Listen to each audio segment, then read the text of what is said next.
Na democracia, o voto é um direito e uma responsabilidade. Quando você dá um voto, você está delegando à pessoa o direito de representar você. Por isso é necessário que o seu voto seja responsável. Você precisa conhecer o partido, sua filosofia, suas propostas.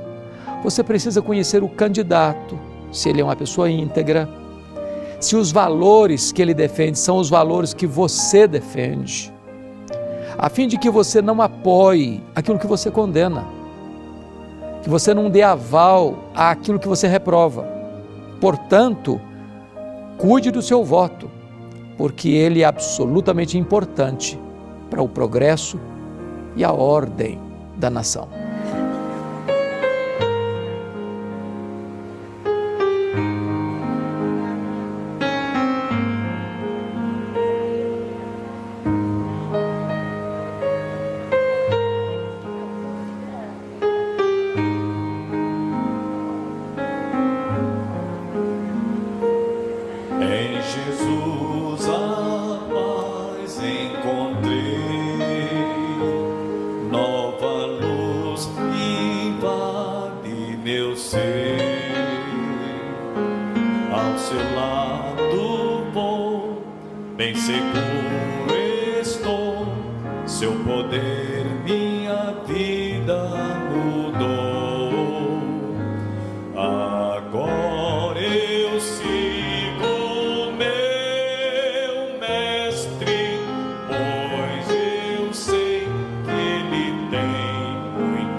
Espero que você tenha se deleitado com este belíssimo e inspirado hino interpretado pelo conjunto coral Saracali.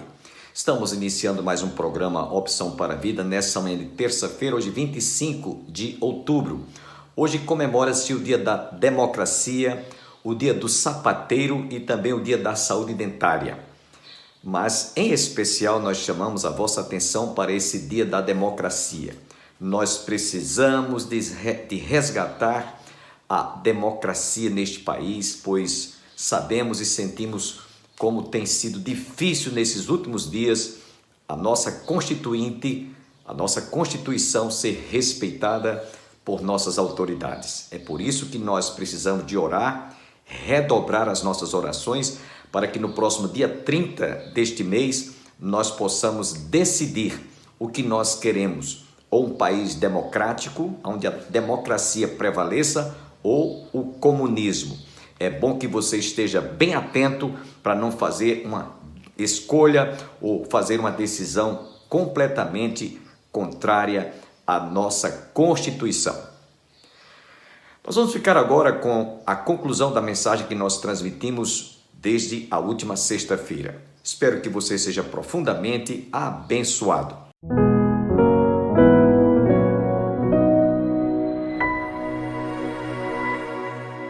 Se, porém, alguns dos ramos foram quebrados, e tu, sendo oliveira brava, fostes enxertados em meio deles, e te tornastes participante da raiz e da seiva da oliveira, os judeus não têm nem terão, portanto, que se desculpar, porque não foram considerados ligados, mesmo sendo judeus, à videira. Sabe, irmãos? No momento em que eles rejeitaram Jesus, eles perderam esse direito. Perderam esse direito. Não perderam na sua plenitude, porque não tem os judeus que se convertem. Não tem os judeus que se convertem, como eu citei há pouco agora, o Meno Kalisher. Então, Deus não descartou definitivamente, não. A porta está... Por exemplo, nós hoje, gentios, quantas pessoas você prega o evangelho? Por exemplo, agora mesmo, através deste sinal aqui do nosso canal, da nossa igreja, a gente está alcançando milhares de pessoas que eu não sei nem onde estão, nem como estão. E o que é que nós estamos fazendo através dessa transmissão online? Proclamando o evangelho, alcançando você que está em casa, você que nos assiste, você que nos acompanha, para que a mensagem do evangelho realmente transforme a sua vida, para que você tenha compreensão suficiente para reconhecer que Jesus é o único que pode realmente nos dar de graça esta salvação, que custou o sangue dele derramado naquela cruz. Então nós hoje estamos fazendo exatamente isso. Mas eu pergunto, todos se convertem? A começar da nossa própria casa. Todos da sua família são cristãos? Todos da sua casa nasceram de novo? Todos já são novas criaturas? Todos tiveram um encontro pessoal com Jesus? Obviamente que não. Ah, pastor, meu marido não se converteu ainda, minha mãe, meu pai, meus filhos, minha esposa, minha sogra, minha nora, ninguém lá em casa, só sou eu. Alguns casos até chegam a dizer, lá só sou eu que sou cristão. Assim, meus irmãos, em relação a Israel, Paulo escrevendo no capítulo diz, primeiro os judeus, depois os gregos, ou seja, os gentios. Então Paulo aqui vai fazer uma analogia da oliveira, mostrando com mais profundidade realmente o que aconteceu. No verso 17 ele diz, se porém alguns dos ramos foram quebrados, e tu, sendo oliveira brava, fostes enxertado em meio deles, e te tornaste participante da raiz e da seiva da oliveira. Quer dizer, nós fomos enxertados, zambuzeiro enxertados nesta oliveira que é Jesus. No livro do profeta Jeremias, capítulo 11, versículo 16, a parte A, nós encontramos Deus designando nominalmente Israel como sendo esta oliveira. O Senhor te chamou de oliveira verde, formosa por seus deliciosos frutos. E lá no livro do profeta Oséias, capítulo 14, versículo 6, ele diz, estender-se-ão os seus ramos, o seu resplendor será como o da oliveira, e sua fragrância como do Líbano. Eu quero dizer uma coisa aqui para vocês. No dia que você for a Jerusalém, ou for visitar Israel, você vai ver que parece que Israel é toda ornamentada de oliveiras. Onde você chega tem oliveira. E tem oliveira lá no jardim das oliveiras, onde Jesus orou, que tem séculos que elas estão lá de pé. E você pega uma oliveira daquela, basta você pegar um galinho daquele e levar como rebento, ele já vai nascer dali daquele rebento. E no próprio tronco daquelas oliveiras antiguíssimas, com séculos de vida, você vê brotando ramos da própria oliveira. É uma coisa linda. Ela se renova. A oliveira, ela não perece, não.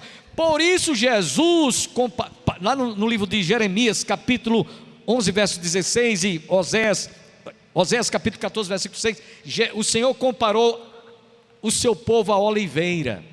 E por isso que você vê em Jerusalém, em Israel, sítios e mais sítios, lugares toda arborizada com oliveiras e mais oliveiras. Coisa linda, não é? Então, nós que éramos gentios e cremos em Jesus, fomos enxertados nessa oliveira que é a videira verdadeira, o próprio Jesus. Eles se acomodaram na justiça e desprezaram a bondade de Deus. Por isso, eles foram cortados. E não obstante serem cortados, aqueles que são convertidos se tornam remanescentes da oliveira verdadeira. Então, o que nós estamos vendo aqui, irmãos, é que a igreja não substitui Israel. Agora, pasmem, desde o Antigo Testamento, Deus já deu provas. Deus já deu provas de que Ele ia levantar pessoas que eram desprezadas,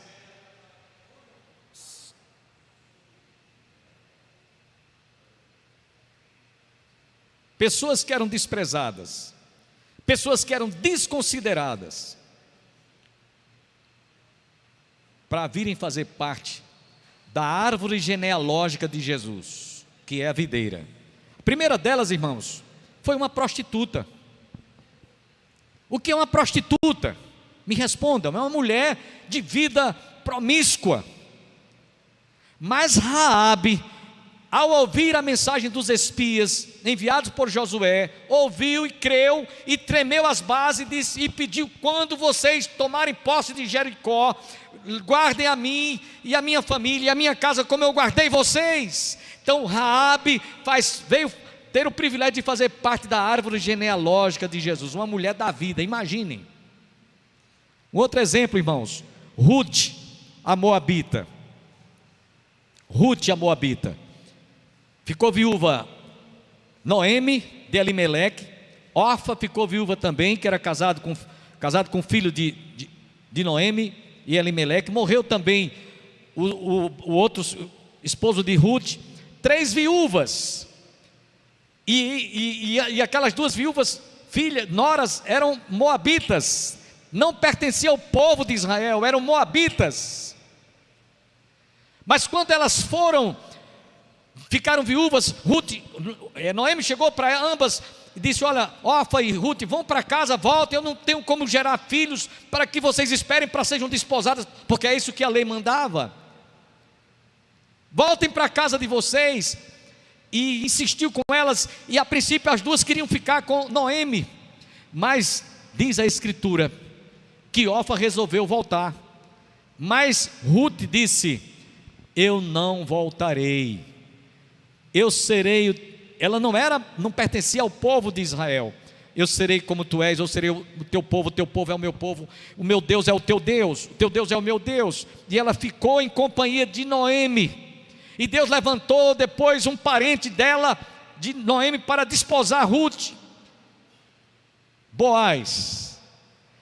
E Ruth e Boaz tiveram o privilégio, a honra de fazerem parte da árvore genealógica de Jesus. Vocês vejam como é que essa árvore, essa videira, ela vem desde a antiguidade. Pessoas que eram desprezíveis, pessoas que não eram consideradas. Por isso que Jesus falou lá naquela primeira palavra que eu contei a vocês. Um homem tinha 2 filhos, disse: meu filho, vai para a lavoura. Ele disse: eu vou, e não foi. O outro disse: eu não vou, e foi. E Jesus disse: olha, meretrizes, publicanos e fariseus e tudo que é de gente, pecadores, ouviram e creram.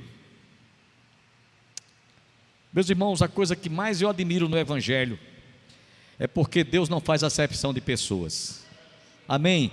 Pensa agora, quem éramos antes de conhecermos Jesus? É possível que eu esteja falando para pessoas que eram ladrão, roubavam, traficante, adúlteros, prostitutas, pessoas de má índole, pessoas pecadoras mesmo na expressão da palavra, mas foram lavadas pelo sangue de Jesus, foram compradas pelo sangue de Jesus, ouviram a palavra, e Jesus nos diz: eu vim para que tenhas vida e vida com abundância. Paulo, escrevendo aos Coríntios, 2 Coríntios 5,17, nos diz: se alguém está em Cristo, nova criatura é, as coisas velhas já passaram, eis que tudo se faz novo.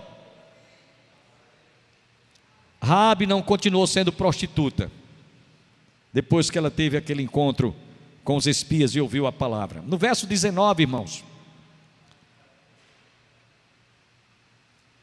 voltando ainda aqui um pouquinho, lembremos que os judeus messiânicos, no verso 18 que a gente está comentando ainda, lembremos que os judeus messiânicos, que sempre, em toda a história, ouviram a palavra, desde os dias de Jesus, e alguns que se converteram, mantêm-se ligados a essa oliveira, e nós que fomos enxertados, que não éramos considerados, passamos a fazer parte desta árvore e desta videira que é Jesus. Quem pode dizer amém? Verso 19: dirás, pois, alguns ramos foram quebrados para que eu fosse enxertado. A linguagem de hoje, que eu gosto sempre de consultar quando eu estou preparando meus estudos, ele diz assim: bem dirá você, aqueles ramos foram tirados para dar lugar a mim, portanto eu devo ser mesmo muito bom. Sabe o que é isso aqui, irmão? Presunção, orgulho. É a pessoa que se acha o tal, se acha melhor do que os outros. Puro engano, ledo engano, irmãos. Nós fomos enxertados, não foi porque merecíamos, foi pela graça de Deus e as suas misericórdias através de seu Filho Jesus Cristo, que a nós foi revelado para que nós, quando ouvíssemos, crescêssemos. Então é isso que Paulo está dizendo aqui, para que você não se ufane, para que você não se sinta importante, para que você não se sinta orgulhoso, para que você não se sinta o cara, ou melhor do que os outros. Verso 20: bem, pela sua incredulidade foram quebrados, tu porém mediante a fé estás firme, não te ensoberbeças, mas teme. Irmãos, aqui Paulo está dizendo que por causa da incredulidade deles, e eu estava vendo a palavra incredulidade no original, é uma palavra grega que quer dizer porosis, sabe o que quer dizer essa palavra? Pedra dura, como pedra, ou seja, nós tínhamos um coração endurecido, como muitos judeus hoje estão com seus corações endurecidos para não crer em Jesus. Mas, quando abrimos o coração, Ele nos quebranta, amém? Ele nos quebranta. Então foi isso que aconteceu, pela sua incredulidade, foram quebrados, tu, porém, mediante a fé, estás firme, não te ensoberbeças, mas teme. Verso 21, estamos já quase terminando. Verso 21, sim, então por isso que a gente vai ver na palavra de Deus uma coisa interessante. Aí por isso que você vai entender aquela palavra que está lá no Evangelho, isto é, no livro, na carta do escritor sagrado aos Hebreus, capítulo 3, versículos 7 e 8. Portanto, se hoje alguém ouvir a sua voz, não endureçais os vossos corações. Cuidado para que você não endureça o seu coração ao ouvir a palavra de Deus. Verso 21. Porque se Deus não poupou os ramos naturais, também não te poupará.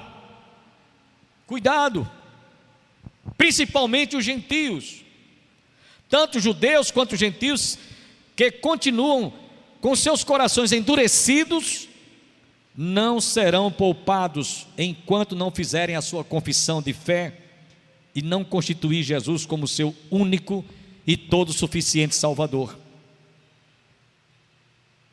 Tanto os judeus quanto os gentios. E nós encontramos lá no livro do profeta Ezequiel, no capítulo 37, uma analogia, uma palavra que Deus fez e deixou escrita lá no livro de Ezequiel, de um vale de ossos secos, aonde foi profetizado que aqueles ossos se juntassem uns aos outros, depois fossem colocados tendões e pele e tudo, e depois soprou nas narinas daqueles corpos que estavam todos amontoados, e aqueles corpos passaram a existir. Alguém já disse que ali está um sinal simbólico, né, profético, da conversão de toda a nação de Israel, de todo o povo hebreu, de todo o povo judeu, quando um dia caírem dos seus olhos como que escamas ou véu que vai cair. Então, em Ezequiel 37, nós vemos ali uma profecia da conversão de todo Israel, comparadamente, né, falando como uma metáfora, através daquele vale de ossos secos. É como hoje, por exemplo, a igreja no Brasil prega o evangelho todo dia. O que a gente está fazendo agora através dessa transmissão online? Pregando o evangelho, trazendo o esclarecimento da palavra de Deus. Eu pergunto, todos que estão vindo se convertem? Todos da sua família são convertidos? Todos do seu bairro, todos da sua cidade? Não, obviamente, nem todos gentios, como também nem todos os judeus creem, como nós um dia cremos. Mas vai acontecer, de acordo com Ezequiel 37, um dia em que toda a nação de Israel reconhecerá e crerá no Filho de Deus. Por isso que existe essa profecia lá do vale de ossos secos. Vamos para o verso 22, chegando ao término. Considerai, pois, a bondade e a severidade de Deus, para com os que caíram, severidade, mas para contigo a bondade de Deus. Se nela permanecerdes, de outra sorte também tu serás cortado. Lá no livro de Isaías, profeta messiânico, capítulo 61, versículo 8, a parte A diz: porque eu, o Senhor, como o juízo, eu, Senhor, porque eu, Senhor, amo o juízo e odeio a injustiça do roubo, dar-lhes-ei fielmente a sua recompensa, e com eles farei aliança eterna. Ou seja, Paulo está dizendo aqui nesse verso 22, considerai a bondade e a severidade de Deus. A bondade para com aqueles que se arrependem, e a bondade para aqueles que se arrependem, e a severidade para aqueles que desobedecem. Ou seja, enquanto se prega o evangelho e muitos rejeitam, você estará trazendo juízo de Deus sobre a sua vida por causa da sua rebeldia. Quem nele crê não é condenado, mas quem não crê já está condenado, porquanto não crê no unigênito Filho de Deus. Verso 23, eles também, se não permanecerem na sua incredulidade, serão enxertados, pois Deus é poderoso para enxertá-los de novo. Ezequiel, voltando aqui, 37:10, profetizei como ele me ordenara, e o Espírito entrou neles, e viveram e se puseram em pé um exército sobremodo numeroso. Aqui está, meus irmãos, a conversão de toda a nação e de todo o povo hebreu.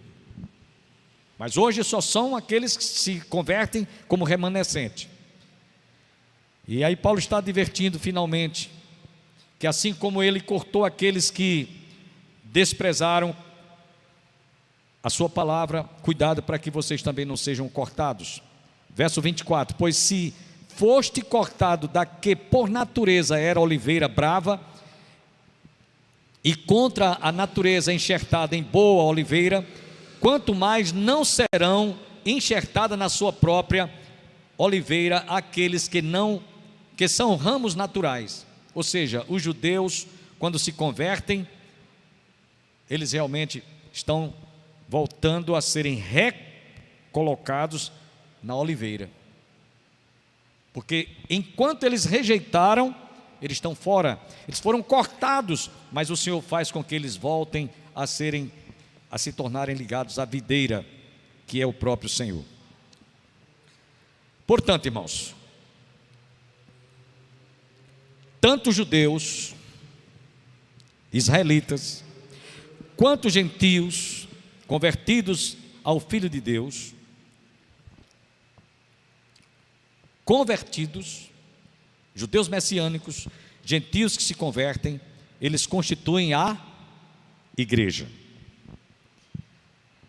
Enquanto que Israel, como nação, continua aguardando o processo de conversão como nação, assim também como os gentios que ainda não se converteram. É como muitas vezes eu e você ora: Senhor, converte a minha família, Senhor, converte a minha família, converte, Senhor, aqueles com os quais eu convivo, converte, Senhor, a minha família. Assim, devemos continuar orando também pela conversão dos judeus. E terminando, irmãos, o mundo está dividido em três classes de pessoas. Paulo, escrevendo na primeira carta aos Coríntios 10:31, ele diz que judeus, gentios e igreja. E no verso 31 ele diz: não vos torneis causa de tropeço, nem para judeus, nem para gentios, nem tampouco para a igreja de Deus. Então, três classes de pessoas: judeus, gentios, igreja. Igreja é composta de judeus messiânicos convertidos e passam a fazer parte da igreja, e gentios que se convertem passam a fazer parte da igreja, que é essa terceira classe de pessoas. Agradeçamos a Deus, irmãos, porque um dia nós ouvimos o Evangelho. Agradeça a Deus: Senhor, muito obrigado, porque um dia eu ouvi este Evangelho, abri meu coração, e hoje eu conheço a Tua Palavra. Através da Tua Palavra eu confesso a Jesus, eu faço parte do corpo de Cristo, que é a sua igreja. Agradeça a Deus, porque Isaías 65, versículo 1, se cumpriu na sua vida. Está escrito lá, pastor, Isaías 65, 1, e eu termino com essa citação: fui buscado dos que não perguntavam por mim, fui achado daqueles que não me buscavam. A um povo que se não chamava do meu nome, eu disse: eis-me aqui, eis-me aqui. Qual o papel da igreja cristã frente aos embates políticos que nós estamos vivenciando? A sua pergunta é muito pertinente. Primeiramente, eu entendo que a igreja não pode ter uma posição político-partidária. A igreja não é um curral eleitoral, o púlpito não é um palanque, nós não temos voto de cabresto. O povo de Deus deve ser um povo esclarecido. A igreja lida com princípios e com valores. Aí sim a igreja precisa se posicionar. Nós cremos nisso, nós cremos na família, nós somos contra o aborto, nós somos a favor da valorização do casamento, nós somos a favor de verdades absolutas, nós somos contra a relativização dos costumes. Agora, se um político, se um partido estiver fora desses valores, você não precisa nem dizer: não vota no fulano, não vota no beltrano. Se você trabalha o certo, o errado já está denunciado.